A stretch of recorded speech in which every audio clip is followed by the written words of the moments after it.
Okay, the next thing on my to-do list is to go through all my nightgowns and first of all maybe get rid of some and find a better way to store them because I don't need this many.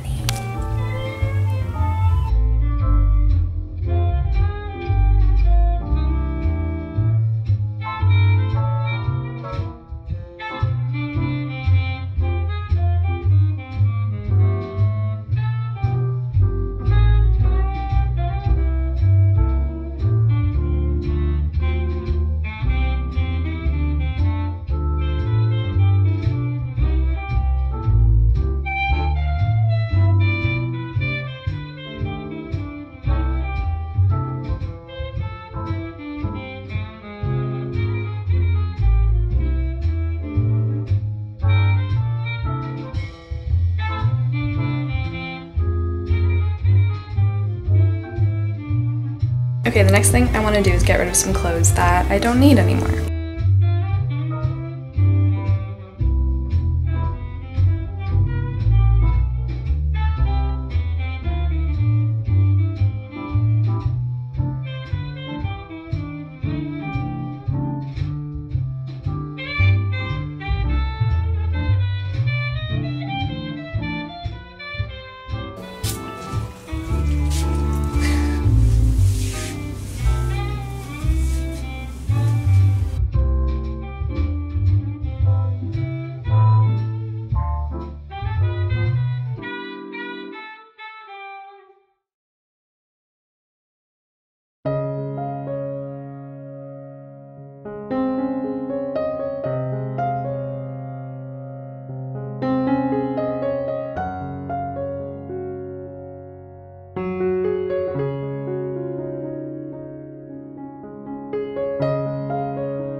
My butt broke the chair today, so now we're using it as a basketball hoop. Oh my god! Boo.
Hey guys, it's a little bit later now. I just woke up from a nap actually, so I'm just using my voice for the first time again after being in like 3 other dimensions. But I thought that I would share what I'm currently reading because I have some reading updates. So I am 120 pages through now on Earth We're Briefly Gorgeous, and I'm still just really taking my time with it. Like when I listen to an audiobook on like 1.25 or even 1.5 speed, you know I'm like really enjoying it because I just want to take my time with it. It's still just really making me so sad, but it is incredible. I don't know if I said this already, but it focuses a lot on generational trauma, especially involving the Vietnam War, because Ocean Vuong's family is Vietnamese, and it touches on that a lot. It touches on so much conflict between America and Vietnam, and being both American and Vietnam, and having kind of both of those traumas inside of you. Obviously more so Vietnam's because we know what happened in that conflict. I'm loving it.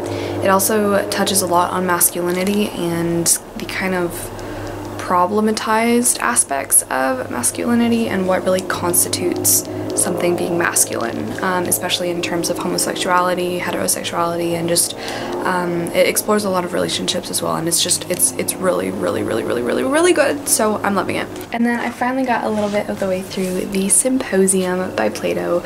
I am now 27 pages through, which is almost halfway actually, because it is a very short little dialogue. And yeah, right now I am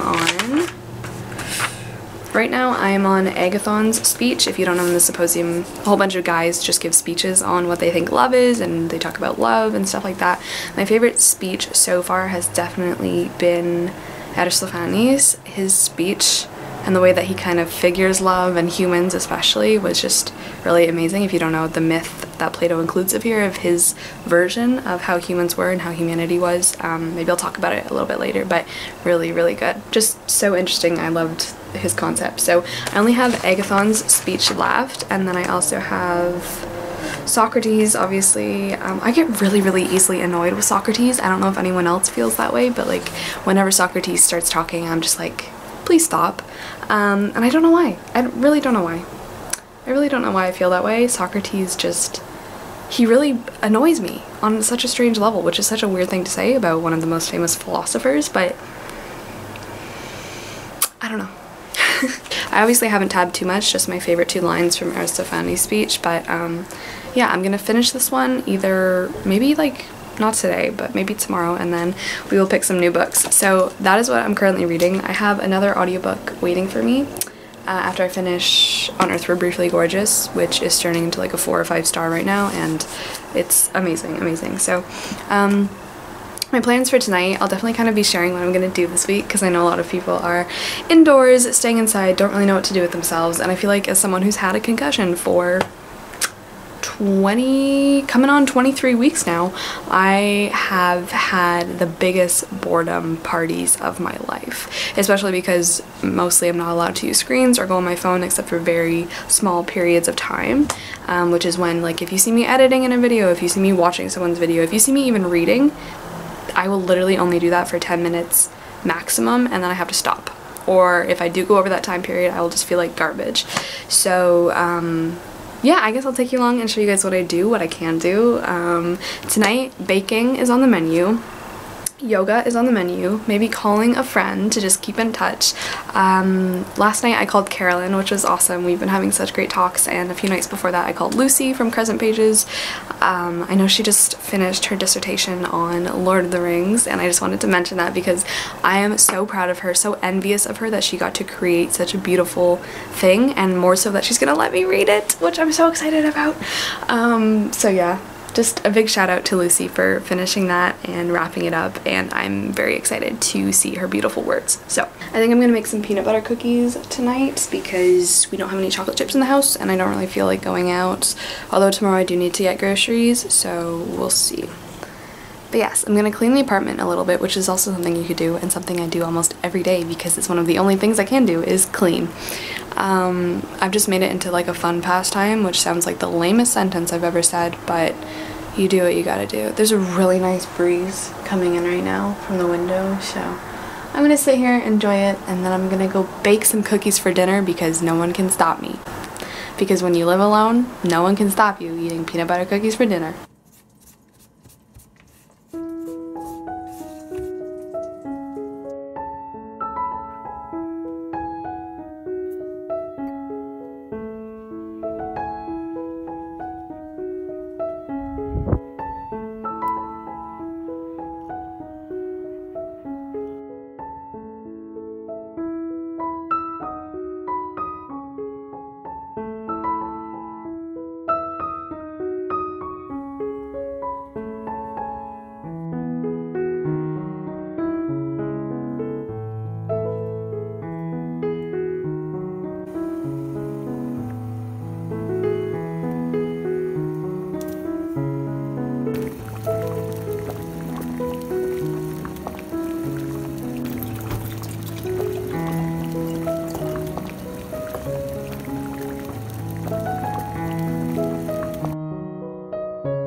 It is Wednesday now, and I thought it was finally time to show you guys what I found at the thrift store when I went last weekend with my friend. I was really excited too because I made her, one of my best friends, I made her buy Priory of the Orange Tree by Samantha Shannon, which you guys know I love, and it's just a really great book. If you haven't read it, I would highly recommend it, but I just got really excited because I got her to pick it up, and I can't wait for her to read it. But the first book that I got, because I did just finish Prometheus Unbound by Shelley, so I was really hoping I could find Prometheus Bound by Aeschylus, the Greek playwright, because that's what Shelley kind of reworks and centers and circles his play around, and I did end up finding a collection of Aeschylus. I believe Aeschylus wrote over like 70 plays, but only the Oresteia and then these ones survive. So in this little collection we have Prometheus Bound, The Suppliants, Seven Against Thebes, and The Persians. So I'm just really happy that I found this one. So that is the first little book that I got. The next one I picked up is a reread. I just wanted to own it. It is the second book in a series. It's one of my favorite series now of all time, and I'm so happy I found it at the thrift store. It's an absolutely beautiful copy. But that is The Invasion of the Tierling by Erica Johnson. Look at how beautiful. Look at how beautiful this is. It has deckled edges, which I actually don't like. I used to love deckled edges as a child. I was like, this is the coolest thing ever. Look at how raggedy they look. But now I'm not a fan of deckled edges. But The Invasion of the Tierling. This is the second book in the Queen of the Tierling series. I still don't have the third and last book, but I'm hoping to find it somewhere very soon. So I'm not going to spoil anything, but basically in the first book we're following Kelsey. She is 19, and on her 19th birthday people come to the cottage where she lives and takes her away to be a queen. What? No, I hate apple juice. From there, just so many things go wrong, so many evil forces, so many problems. I love political, military, war dramas. I don't know, this isn't correct, but I can't just explain to you guys how much I love this. It's also really insane because this works in kind of, it's futuristic. It's set in the future, which is insane because when I first stumbled into it, I thought it was only like a fantasy, obviously set in the past with like fantasy, kind of high fantasy-ish rules and worlds, but it's set in the future, like past our future, way past capitalist America, which is just so exciting, so cool, and I love this book so much. So I'm so glad I found The Invasion of the Tierling. This next one I picked up because I've been seeing a lot of people talk about it on BookTube recently. That's the thing I love about watching BookTube as well. Like when you go to the store, you always have so many titles and recommendations and just books in your head that when you see it on the shelf, you're like, oh, I saw so-and-so rave about this. So I got The Eye of the World by Robert Jordan. I've heard that if you want to consider yourself even a little bit of a fantasy fan or just like an original fantasy fan, this is one of the biggest series in the world you have to read. It is the Wheel of Time series. It's the one that's really famous because when people try to read the synopsis on the back, it makes absolutely no sense, but it basically just says, the wheel of time turns and ages come and go, leaving memories that become legend. Legend fades to myth, and even myth is long forgotten when the age that gave it birth returns again. So I have absolutely no clear picture of what this is about or what goes on in here, but it's a really long fantasy, and I am really excited to give it a go. If anyone has read this and knows more about it, or if there's anything I should know before I get into it, just let me know. But I did get The Eye of the World. And finally, the last book that I got was The Bone Clocks by David Mitchell. You guys know I adore David Mitchell. Look at him. But The Bone Clocks is one that I haven't read yet, and it was this really beautiful, stunning hardcover copy. So we're following the 17-year-old girl. I know that she runs away from home, but she gets into a whole bunch of trouble and she's in a whole bunch of danger because she's kind of a magnet that attracts psychic phenomena. Obviously there's so many more storylines and so much more than that going on in The Bone Clocks because there's just so much going on in Mitchell's books in general, but I'm just really happy I found this one there. This was the only Mitchell book they had, but the secondhand bookstore I went to was just so lovely. It's so cozy, and they play classical music over the radio, and it's really nice. So these are the ones I got. I've been listening a little bit today to On Earth We're Briefly Gorgeous. I'm gonna sit down now, I think, and read a little bit of The Symposium. I also started a second audiobook just because Ocean Vuong's book is making me really sad, and I need something to kind of combat that. So a few days ago I started Neverwhere by Neil Gaiman. Which I haven't heard anything about. I didn't read the synopsis. I just knew it was Neil Gaiman, and I really like Neil Gaiman. I'm pretty sure everyone does. So I just hopped in, and I'm like a good 3 or 4 hours through. I am liking it. I'm still really confused. I still can't tell you what it's about. But yeah, and then I know if you go to my Goodreads, it still says I'm reading Weird Dreams Descend by I forget her name, I'm so sorry. That is an arc that I have that I'm still reading, like on my phone when I have really good concussion days, if I can read a little bit on my phone. As you'll know, I haven't been having good concussion days, so it's been a while since I've been reading Weird Dreams Descend, but I do plan to finish that one. I'm gonna go read The Symposium now.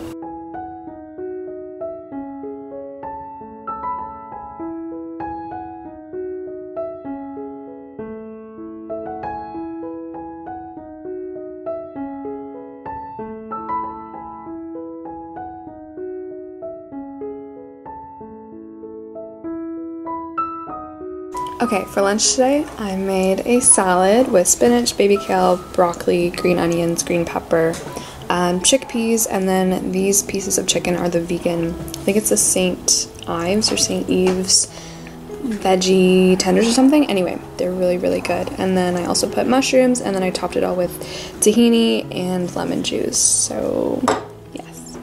Hi guys, it is Thursday now. This week is going really slowly. I think principally because I've just been stuck inside most of it, as I'm sure a lot of people are, and hopefully a lot of people are. But I wanted to start off this day with a question that I got on Instagram. Someone asked me about English and English programs and studying English at university or college or at just a higher level, because I thought it was interesting and I would really like to answer it, and just like right now it's easier for me to talk than to type like a long answer, so I will just kind of read what they're asking. So I always wonder what ways lit students learn to read and research a book. It seems to me that you are always able to dive deeper and discover a lot about the book and its context. Would you share in what ways professors stimulate you to look at a certain work? Do you, for example, have to focus on themes while reading, or do you have to be able to say certain things about elements of the book like plot and character development? Okay, so I'll answer the more easier side first. We honestly never look at themes. Like, to me, I don't even, like, I know what themes are. That's obviously what we look at in high school. We follow themes of love or hatred or self-pity or really specific themes. Honestly, that is never talked about ever again in university. Like, it's just something that obviously you need to know and need to pay attention to, but it's not like, that's not really what you're analyzing, because that's really, themes are obviously important to other bigger things, but in and of themselves they're just there, if that kind of makes sense. We definitely also don't look at plot and character development. That's also such like a, I don't know what I want to call that. It's definitely like a high school thing again, like more of a basic level. Like, we never talk about the exposition of a book or the rising action or the climax or whatever you want to call it, or character development, because obviously characters develop, I guess, and the works that you're probably going to study for an English degree, they have great character development or just really kind of obvious, wonderfully written development of all kinds regarding the work. So we just don't talk about that.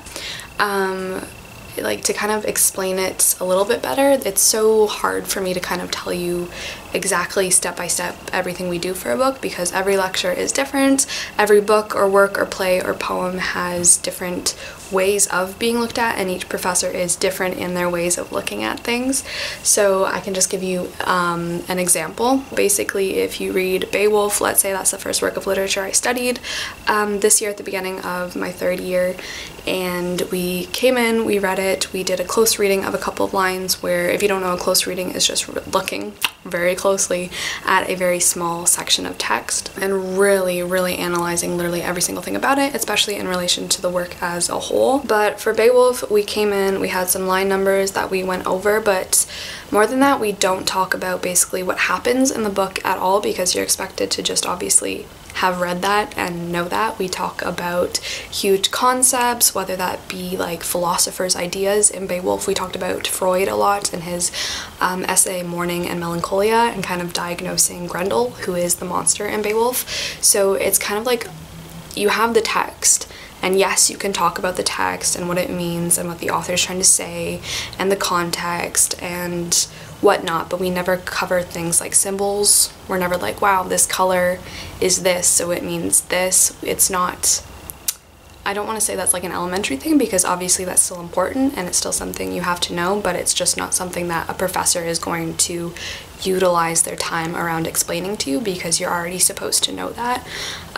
So for example, we talk about other things in relation to the text. A little bit of time is given sometimes to the author, to the author's life, if that is important or relevant to the text. Some teachers just don't talk about the author at all, don't give any context, because that is a way of interpretation, and a way of criticism is basically killing the author, accepting the death of the author, which doesn't occur all the time, because like I said, people have different styles of teaching, obviously, and looking at things. But for Beowulf, we brought in philosophers to look at the people. It's definitely a huge study a lot of the time of history, first of all, of people, secondly, thirdly, kind of the mechanics of the text, I guess is what I want to call it, the format, the style, the grammar, the syntax, even just the etymology of the words being used is discussed a lot. So you have the story there, and the story to me is just kind of this imagined thing that's going on and going along, and you know the main events and the points in the story, but then the professors will come in and just really like illuminate and kind of, what do I want to say, enliven and heighten your understanding of things, and kind of, first of all, go under the text, work out any kind of textual things that are really important. For example, a lot of the times with poetry, this one's really important. You will talk about like the structure of the poem, what kind of poem it is, obviously how the technical mechanics of writing kind of add to the poem and form a poem in and of themselves.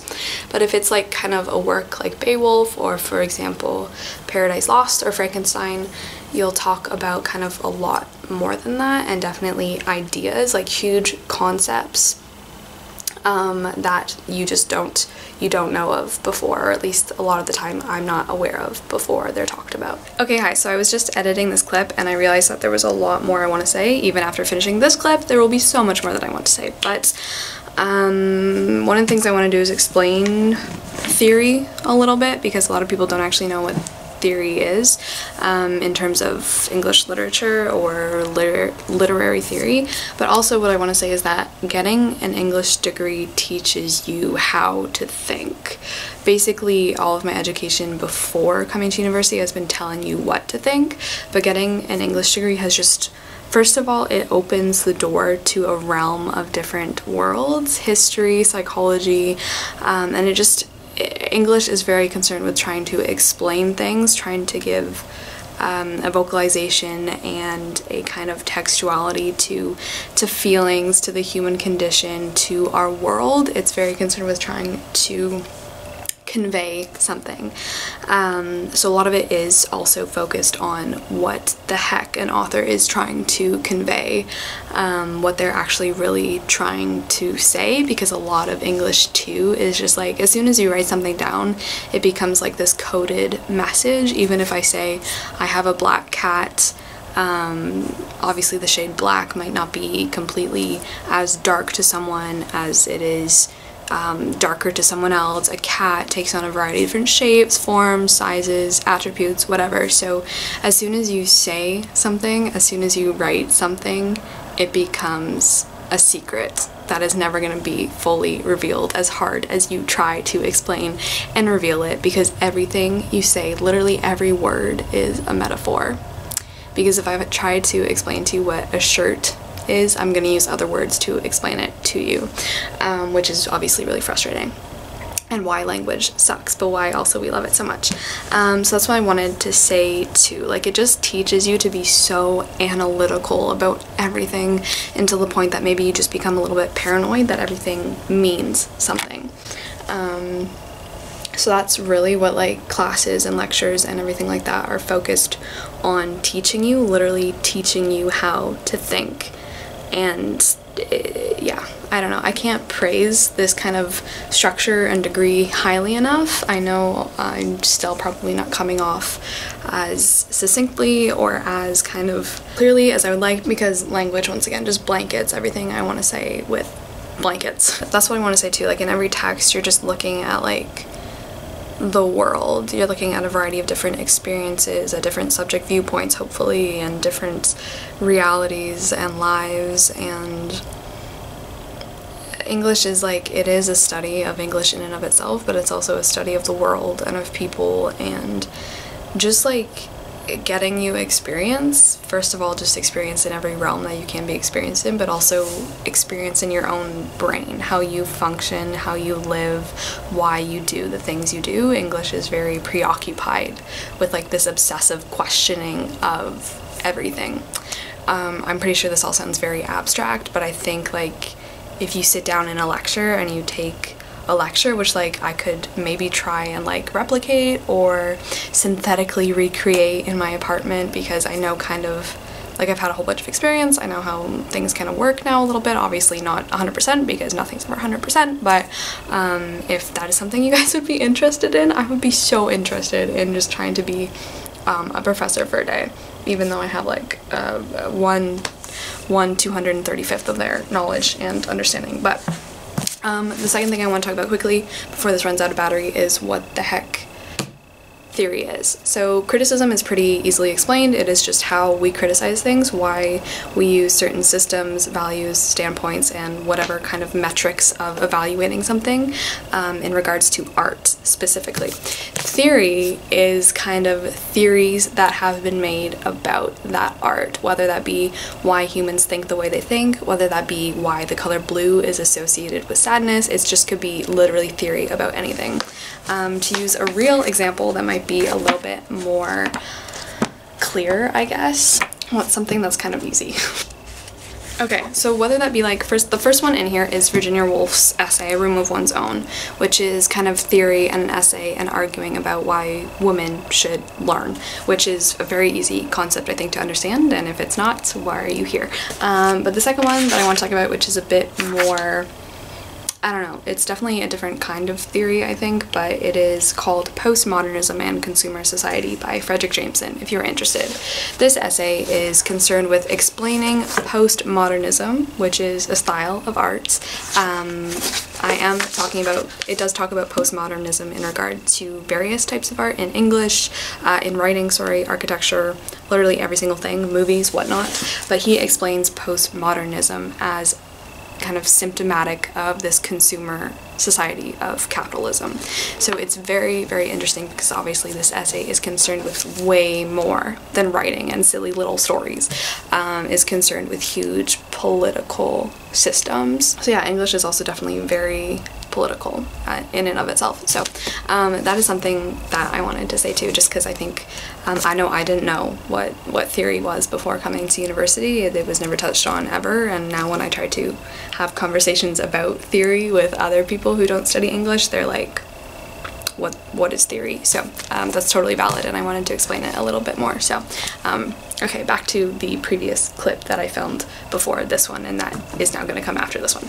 In some of my classes, especially for classical studies, I have essays assigned next to the text that we're looking at, whether that essay is about the author, about a certain concept, about history, about something. That essay is going to act as like kind of a complement to the work that you're looking at, and help you understand it in some way, shape, or form. And then obviously interpretation is a huge thing as well. A lot of the time, something that's really important and huge, and that is definitely a big piece of what I'm trying to say in ways that we look at works, and it's not introduced or taught at all in high school, at least it wasn't in my experience, is theory. Like English literary theory. Obviously it's not always literary, because for example Freud is psychology theory and whatnot, but that is something that's hugely brought in, hugely kind of grabbed onto and made use of in terms of looking at a text and in interpreting a text especially. Professors always talk about theory, which is one of my favorite things because it's so interesting. So for another example, in Beowulf, and something that I kind of worked a little bit on my own with, was the idea of the abject that Julia Kristeva, the French theorist, works with a lot. The other, the idea of the other, something that is other than you. It's just like, yeah, so I hope that answers it a little bit. There's so much I could say about this topic. Maybe I should do a whole video on it, but it really is hard, I think. If you're also in English, you maybe know this, or maybe I'm just incapable of describing my education, but it's really hard to talk about exactly what you do in English, because you do a multitude of different things that are forever changing and evolving. Obviously every professor has a different approach, but then like theory, and criticism, and just like everything. For example, last year I took a whole course that was about space, time, and physics in literature, so using physics to learn and interpret literature, which is just, it was amazing. So that was awesome. There's literally so many, but just for those basic questions, like, no, we never talk about plot, never talk about character development, never talk about themes, like that's just not really, I don't know, not that it's not important, but it's not very progressive, I want to say, to actually getting anywhere with the text. So yeah, I hope that helped a little bit. After this huge long ramble, it is Thursday. I'm very exhausted, so this is my third cup of coffee. What have I done today? I finished the symposium last night, which I'll talk about in a few minutes, and I'm gonna go pick out another book in a few seconds.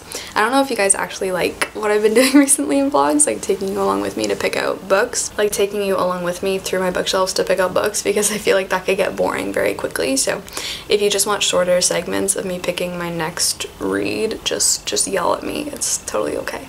But other than that, I don't really know what to do. It's been a really, not that it's been bad, because I don't mind being inside alone all day. I'm sure everyone, the Gen Zs, can relate. But it's just been a really couple of dreary days. So, and yesterday, as you guys saw, or a few days ago, I basically cleaned the whole apartment, so there's nothing left for me to clean. And I'm really quickly running out of things to do. I'm gonna try and finish Unearthed We're Briefly Gorgeous either tonight or tomorrow. I don't have very long through, and then I'm still reading Neverwhere by Neil Gaiman. I'm not liking it as much as his other works. Like, obviously it's still great, and his writing, the writing is amazing, obviously, but the plot itself and how it's being done, I'm like really unsure where it's going. And it's also really frustrating because I still don't know what is going on or what is the point of anything. Like, there is something to be said for authors who hide things from you, who keep surprises or secrets and mysteries to themselves and kind of only let the reader have a really vague idea of what's going on. But when Gaiman in Neverwhere is just, there's like London, the top London, and then I believe there's like an underbelly to London, which is Neverwhere, and it's full of people who have fallen through the cracks, whatever that means. It's definitely giving me a little bit of magical realism. I don't know if it's, I don't know if that's the correct thing to say about it right now, but it's just kind of frustrating because I'm a decent amount of the way through, and I don't really have a clear idea of the world. It feels really unstable, which I know is obviously something that is probably being done on purpose, but also there's like a really fine line between being intrigued and just being frustrated. And I'm a little bit frustrated with it right now. So to really kind of explain it, we are following a very normal everyday man named Richard. He works for like a financial company in London, and one day this girl falls out of a building, a brick wall, and her name is Dor, and he basically saves her because she's bleeding to death, and then he falls into this world of the under London, down under, neverwhere, I don't know. And now a whole bunch of things, like things are happening, but I don't know why they're happening, kind of thing. Do you know what I mean? So I don't know. But like I said, Neil Gaiman's writing is just like, you know when you can like feel an author showing off and they're just having fun, and you're like, okay, like your writing's great, but like you're being really cheeky with like just how great it is. Neil Gaiman's definitely doing a little bit of that right now, which like is fine, because if you're that good, like whatever, but you can like kind of tell that he didn't need to use those combination of words, but he's going to because he can. So but yeah, I'm gonna go pick another book right now, and I guess you can come along with me. I don't know what this was. This was really creepy. Okay, but let's pick another book. Okay, so this is the pile as of right now. You guys know this is always in the pile. I think this time I might actually read it, but I did include Yeats and then Tulip Fever again, because this is in the pile last time too. This is historical fiction, poetry, and obviously nonfiction mythology. So, okay, I'm gonna let you choose one more. I'll tell you if I read it or not. I read that. That's a really big one. That's the second book. That's the second book to Outlander. Okay, Struggle City over here. I've read The Woman in Black. I have read it. I've read Arcadia. It's really good, you should read it. Bloody Chamber, I've not read it. I was kind of saving it for Halloween, but maybe. It's really short. It's only 145 pages. Okay, I will consider this. I will take this into consideration. Here are my 4 options. I'm also almost done Ocean Vuong's book. I'm now on page 157. I don't know. Okay, I think I am actually just gonna pick this one because I wanted to read this for a while, and it's also pretty short, so. Okay, I'm gonna do it. I'm gonna read Chinese Myths and Legends by Chen Lanshan.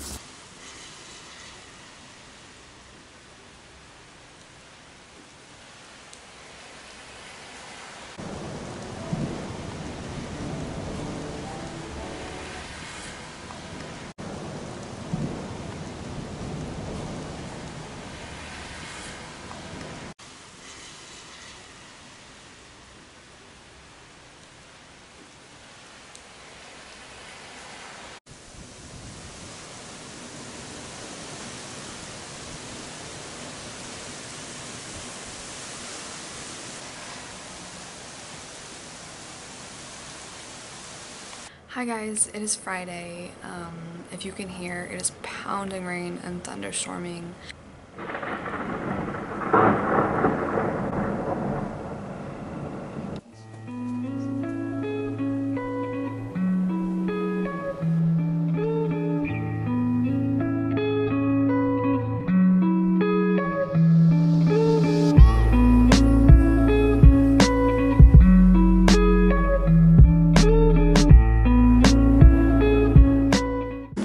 Sliced banana tastes better, and I also don't know why frozen sliced banana tastes better, but it really, really does.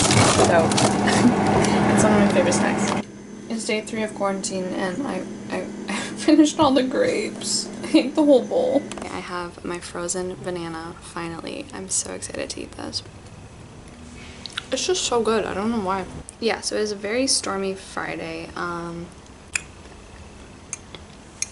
I'm not gonna lie, like I'm feeling very anxious. I was doing so well because I do have a lot of anxiety normally, but it's about very specific things. Like for example, I can get up and talk to like a room of like 10,000 people, no problem. Like public speaking doesn't give me any anxiety, which is something that I know a lot of people are anxious about. But then for example, like eating at a restaurant gives me a lot of anxiety. So it's just like very strange things. I wasn't really feeling super anxious about everything that's going on, or COVID or whatever, but now I've just honestly I've kind of succumbed to like just a little bit of the panic. Obviously I'm not like going out or doing anything crazy or rash, but like I didn't stock up on toilet paper. I've stocked up on books, but like I'm definitely just feeling a lot of anxiety today. I have not been sleeping well these past couple nights, and my tummy's doing the weird flippy floppy anxious thing, if you know what that is. But I'm just trying to stay chill, which is honestly really hard. Like now, like even as I'm talking to you, I'm like very on edge and just shaky. Mostly I'm just worried about like my family, and especially just my grandma, because she's currently in the US. As you guys know, she's in Florida, and I know like the borders are closing, and I know she'll probably still be able to get home even like in that scenario, but she's still not coming home until like April 8th, and I'm like really concerned about her. You guys know I'm really close with my grandma, and she only has 1.5 lungs, so I'm just like I'm very worried. But it does like really help to talk. I know so many people in the booktube community are like doing live shows and just talking to people, and I just want to let you guys know that like my messages are always open. I've had so many people message me already.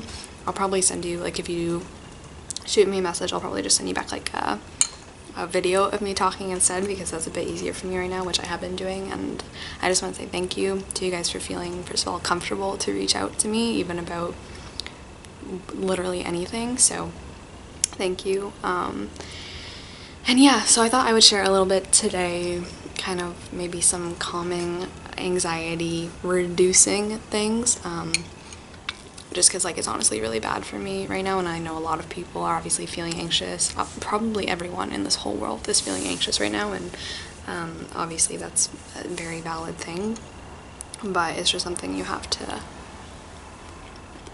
deal with, I guess. I also wanted to try and make these vlogs a little bit longer, and my videos in general a little bit longer, because I know everyone's mostly, hopefully, please stay home. So I will try to make these longer for you guys. I think it's already pretty long, but yeah, right now I'm having a very small breakfast because my tummy is very wibbly wobbly. It's definitely very hard having an anxious brain. Okay, so one of the first things I like doing is writing a very long, very detailed, very specific to-do list, because it just kind of helps me keep my mind on things and always know like I have something to do and something I can be doing. So let us fill out today. Okay, the first thing I want to do is clean the apartment again. Literally just make it as clean as possible. So that includes the dishes. I also want to sweep the floors.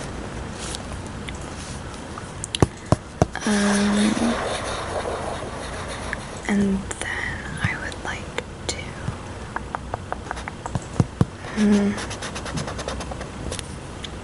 I definitely want to drink a lot of water today, so that's something I'm gonna write down too. I would like to edit this vlog because I want to get it up tomorrow, I think on Saturday. And then I want to try reading for 10 minutes. I kind of have to pace and plan like what I'm reading because of my concussion. But I definitely want to try 10 minutes of the Chinese myths book because I really want to read that.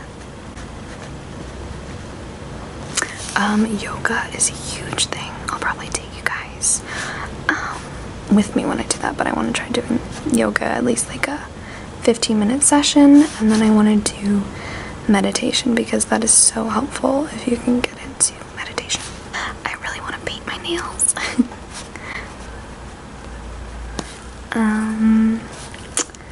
I want to fix the description of one of my videos that's going up next week because it's a video with a friend, and I want you guys to know that I filmed that a while ago. and that, you know, I am practicing good social distancing at the moment, so. I would love to get out a Bookstagram post today because it's been a while. I have to write an email to my university. Okay, I think that's all I'm gonna write for right now. That's a lot.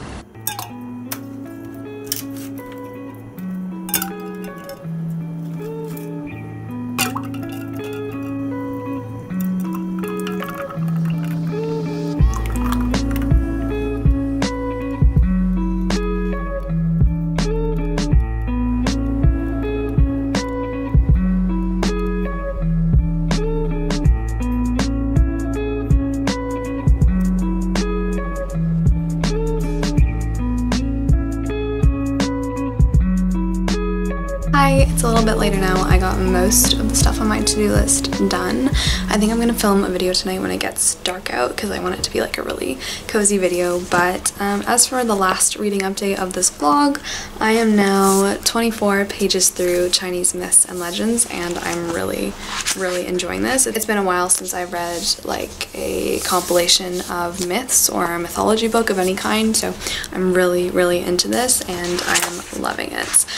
So far they've covered the creation of the universe, the creation of humans, and now I am on kind of the capital of ghosts, the capital of gods, and everything like that, which is really interesting. I'll probably share more of this in next week's vlog and stuff. So yeah, that is the last reading update of this vlog, and I'm really loving it. In terms of everything else, I hope you guys are obviously very healthy and safe and being sensible, logical, whatever, I'm sure you are. But I just want to say thank you so much for being here. Thank you for watching. Thank you again for always like just being so kind to each other, and yeah. I'm gonna stop rambling, but I think I'm gonna try uploading again like 3 videos a week just because why not. But yeah, I will see you in the next vlog then. Ciao.